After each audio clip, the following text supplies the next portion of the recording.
अब हम समझते हैं फाइल्स क्या हैं। फाइल्स सिंपली डाटा का एक बंडल है। हमारे पास बहुत सारे डाटाज हैं, उसको हमने एक बंडल के रूप में दिया और वो एक फाइल के रूप में हमारे ड्राइव में सेव रहता है। तो बहुत सारे तरीके के फाइल्स होते हैं और सबसे इंपॉर्टेंट बात कि इसमें पीछे कुछ एक्सटेंशन रहता है। ये हमने देखे होंगे, फाइल्स का कुछ नेम होता है, उसके बाद इसका कुछ एक्सटेंशन होता है।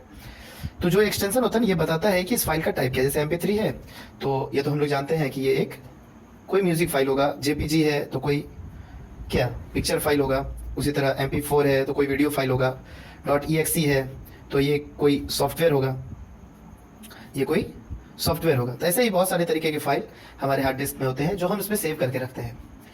तो अब हम देखेंगे कि किसी भी कंप्यूटर में किसी भी फाइल का एग्जीक्यूशन कैसे होता है, या किसी भी प्रोग्राम का एग्जीक्यूशन कैसे होता है, या किसी भी सॉफ्टवेयर का एग्जीक्यूशन कैसे होता है। तो अभी हम देखेंगे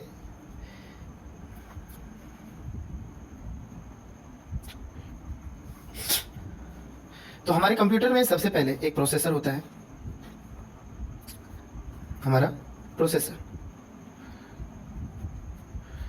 प्रोसेसर से कनेक्टेड होता है हमारा रैम, और रैम से कनेक्टेड होता है हमारा हार्ड डिस्क ड्राइव। तो हमारा तो जो फाइल है, जो प्रोग्राम है, जो सॉफ्टवेयर है, जो भी है वो कहाँ है, हार्ड डिस्क में है। और ये हार्ड डिस्क कनेक्टेड है हमारे रैम से। कोई फाइल हमारी हार्ड डिस्क में है तो जब हम उस फाइल को मान लीजिए डबल क्लिक करेंगे तो इसकी एक कॉपी सबसे पहले हमारे रैम में जाके बन जाएगी।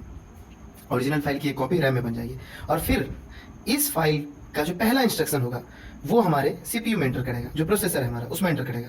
तो CPU में हमारा 3 यूनिट होता है, मेन यूनिट, कंट्रोल यूनिट और अरिथमेटिक एंड लॉजिक यूनिट। ये 3 यूनिट में सबसे पहले ये मेमोरी यूनिट जिसको बोलते हैं, मेमोरी यूनिट में हमारा पहला इंस्ट्रक्शन आएगा।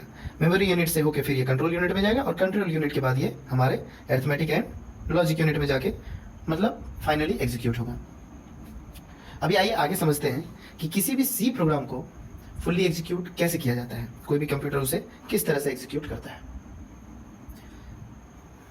तो हम जब भी कोई C प्रोग्रामिंग लिखते हैं तो वो C प्रोग्रामिंग हमारा एक पार्टिकुलर सॉफ्टवेयर नहीं होता है, वो जस्ट एक .c फाइल होता है। यानी कि मान लीजिए कोई प्रोग्राम है, किसी का भी नेम है, कुछ नेम है, name.c, ये एक C प्रोग्रामिंग है।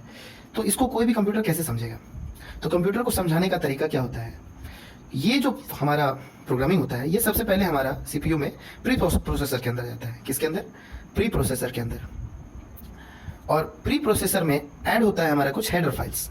ये हेडर फाइल्स कहाँ से आते हैं? तो प्रोग्रामिंग जब हम लिखते हैं, जब आप लिखेंगे तो आपको समझ में आएगा। हम लोग हेडर फाइल लिखते हैं, has, include, stdio, o.h something लिखते हैं। तो ये इसके हिसाब से हमारा हेडर फाइल इस प्रोग्रामिंग में ऐड करेगा और प्री प्रोसेसिंग के होने के बाद ये एक नया फाइल बन जाता है जो कि .i फाइल होता है।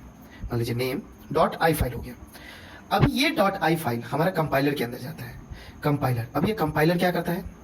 कंपाइलर बेसिकली हमारे .c प्रोग्राम को, जो भी हमारा प्रोग्राम है, इसको कंप्यूटर को समझने लायक बनाता है। बहुत सारे different type of operating systems हैं। अब कौन सा ऑपरेटिंग सिस्टम किस तरह से समझेगा उसको, उसकी जिम्मेवारी हमारी कंपाइलर की है। कंपाइलर उसको फिर एक ऑब्जेक्ट फाइल यानी कि .obj के रूप में इसको जो है तब्दील कर देता है और ये obj फाइल हमारा सिस्टम को समझ में आता है। लेकिन बहुत सारी चीजें ऑब्जेक्ट फाइल में ऐसी होती हैं जो ऑपरेटिंग सिस्टम को डायरेक्टली समझ में नहीं आती है। इसके लिए हमारे ऑपरेटिंग सिस्टम के पास एक लाइब्रेरी फाइल होती है, एक लाइब्रेरी फाइल होती है।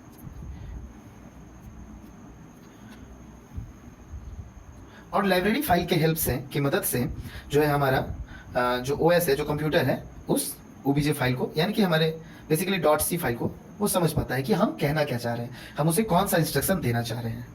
ठीक है, यानी कि मान लीजिए कि हमने कोई किताब खरीदी, हमको समझ में नहीं आ रहा है तो हमको एक डिक्शनरी चाहिए होगा। तो उसी तरह ये लाइब्रेरी फाइल होता है जो कि हमारे इस सिस्टम को, ऑपरेटिंग सिस्टम को समझाता है कि करना क्या है। तो लाइब्रेरी फाइल जो है इन दोनों को लिंक करने के लिए हम लिंकर एक होता है और लिंकर के बाद लिंक करके हम जो है उसको सॉफ्टवेयर फाइल में तब्दील करते हैं .exe में, और ये हमारा कंप्यूटर समझता है और इसको एग्जीक्यूट करता है। तो ये पूरा झमेला होता है जिससे कि एक पूरा कोई भी प्रोग्राम, कोई भी सॉफ्टवेयर एक किसी सिस्टम में रन करता है। एक बार और मैं रिवीजन करवा देता हूँ।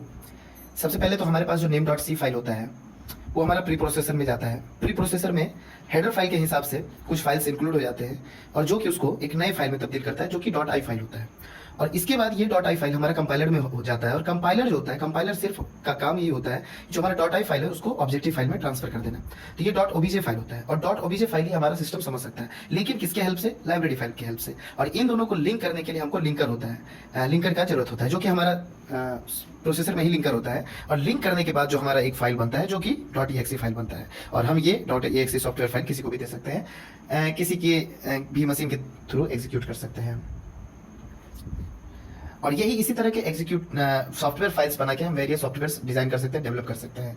जैसे कि बहुत सारे हमारे रोबोट्स होते हैं, रोबोट्स में भी प्रोग्रामिंग होती है, ये प्रोग्रामिंग भी हमारी इसी तरह होती है। तो इसके लिए सबसे पहले हमको जो है सी प्रोग्रामिंग सीखना जरूरी होता है। तो ये था हमारा अब तक का इंट्रोडक्शन जो कि हमने सी प्रोग्रामिंग के रिगार्डिंग दिया। तो अगर आपको हमारे इस वीडियो से कुछ समझ में आया हो, कुछ हेल्प हुआ हो, तो आप इसे अपने दोस्तों को शेयर कर सकते हैं। जो भी आपके फ्रेंड्स हैं, 12th के फ्रेंड, आप अगर कॉलेज में आपके फर्स्ट ईयर्स के फ्रेंड, या अगर आप कंपनी का प्रिपरेशन कर रहे हैं, तो इसके लिए आपको और आपके दोस्तों को भी सी सीखने की जरूरत होगी। तो इसके लिए आप जो है अपने दोस्तों के साथ इस वीडियो को शेयर कर सकते हैं और हमारे चैनल को सब्सक्राइब कर सकते हैं। धन्यवाद।